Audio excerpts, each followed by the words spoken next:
سلوک کے 10 مقامات پر روشنی ڈالتے ہوئے آپ فرماتے ہیں جو شخص گناہ کی زندگی ملوث ہے یا اس کے دل میں دنیا کی رغبت ہے یا اسباب پر نظر رکھتا ہے یا بقدر ضرورت معاش پر اکتفا نہیں کرتا یا لوگوں سے میل جول رکھتا ہے یا اس کے اوقات ذکر حق سے معمور نہیں یا خدا سے خدا کے علاوہ کچھ اور مانگتا ہے یا مجاہدہ نفس نہیں کرتا یا اپنی ذات پر نظر رکھے ہوئے اپنی قوت و ذہانت پر بھروسہ کرتا ہے یا احکام ازلیہ کے سامنے سر تسلیم خم نہیں کرتا، وہ یقینی طور پر سلوک میں ناقص ہے۔ پھر سن لیں، سلوک کے 10 مقامات پر روشنی ڈالتے ہوئے فرمایا جو شخص گناہ کی زندگی ملوث ہے یا اس کے دل میں دنیا کی رغبت ہے یا اسباب پر نظر رکھتا ہے یا بقدر ضرورت معاش پر اکتفا نہیں کرتا، یہاں اس سے مراد یہ بقدر ضرورت معاش جتنا اللہ نے دیا ہے، جو اللہ نے رزق حلال دیا ہے اس پر اکتفا نہیں کرتا، بلکہ رزق حلال چھوڑ کے پھر وہ دوسرے راستے کی طرف جاتا ہے اور کی کہتے جو پچھلے درس میں بیان کرتے ہیں حویث انسان کی، تو بقدر ضرورت جو اللہ نے اس کو معاش دیا ہے، رزق حلال دیا، اس پر اکتفا نہیں کرتا یا لوگوں سے میل جول رکھتا ہے۔ یہاں سے مراد یہ کہ غیر ضروری میل جول رکھنا جس کا کوئی مقصد نہیں ہے، خواہ مخواہ، یا اس کے اوقات ذکر حق سے معمور نہیں، اس کے اوقات اللہ کے ذکر سے خالی ہیں، یا خدا کے علاوہ کچھ اور مانگتا ہے، یا مجاہدہ نفس نہیں کرتا، یا اپنی ذات پر نظر رکھے ہوئے یعنی اپنے آپ کو کچھ سمجھتا ہے، یا اپنی قوت و ذہانت پر بھروسہ کرتا ہے، یا احکام ازلیہ کے سامنے سر تسلیم خم نہیں کرتا، تقدیر پر جیسے یقین کرنا چاہیے، وہ یقینی طور پر فرمایا سلوک میں ناقص ہے۔ پھر فرمایا کہ بعض منتہی سالکین بھی جو اپنی خواہشات سے باہر آ گئے ہیں، بقدر ضرورت معاش پر اکتفا کرنے، لوگوں سے میل جول مجاہدہ نفس میں ثابت نہیں ہو رہے، ہر ایک کے لیے ایک جہت ہے جس کی طرف منہ کرنے والا ہے۔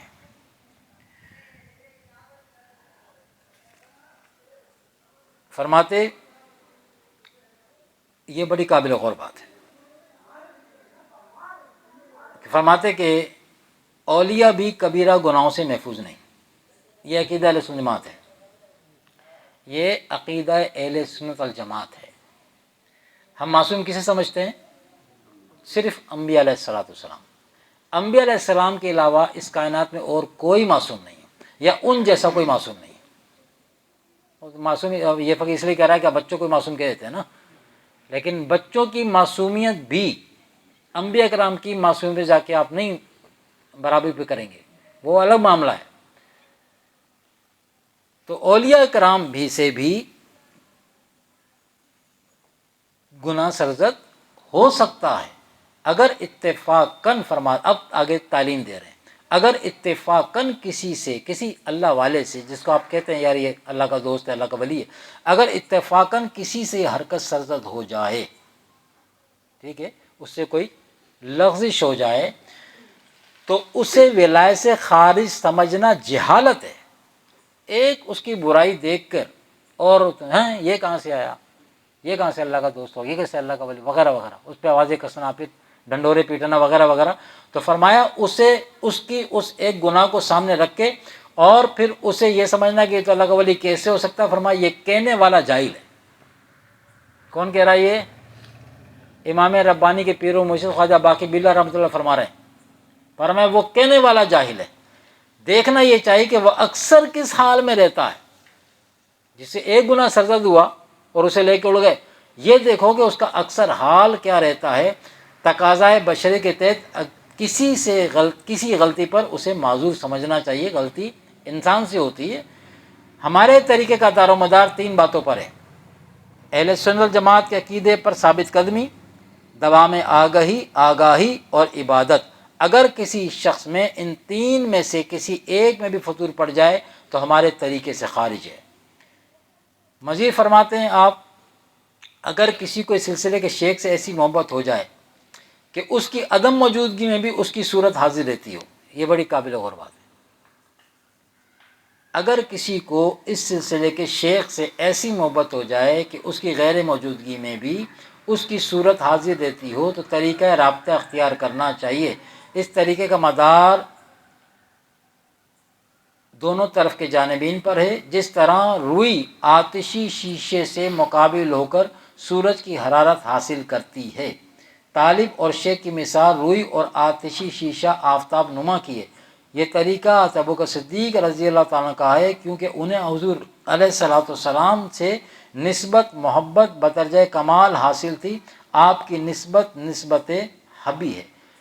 یہ جو کہا گیا نا کہ مثال روئی یا مثل روئی اور آتشی شیشہ، آپ شیشہ لینا، نیچے روئی رکھیں اور شیشے کو سورج کے سامنے کریں اور کچھ دیر اس کا فوکس کریں نا۔ ہم تو بچپن میں کیا کاغذ جلایا کرتے تھے اسے، ہاں تو آگ لگ جاتی ہے نا، جب وہ فریکوینسی اس کی سیٹ ہو جائے نا تو پھر وہ بغیر تیلی دکھائے آگ لگ جاتی ہے۔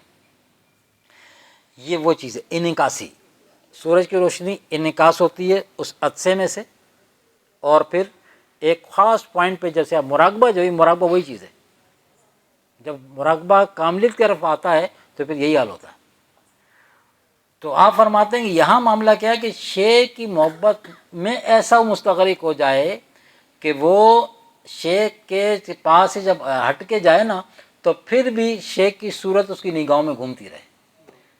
آنکھیں بند کرنا شرط نہیں ہے، اس کی آنکھ کھلی ہو تب بھی، جدھر دیکھتا ہوں ادھر تو ہی تو ہے، جدھر دیکھتا ہوں ادھر تو ہی تو ہے۔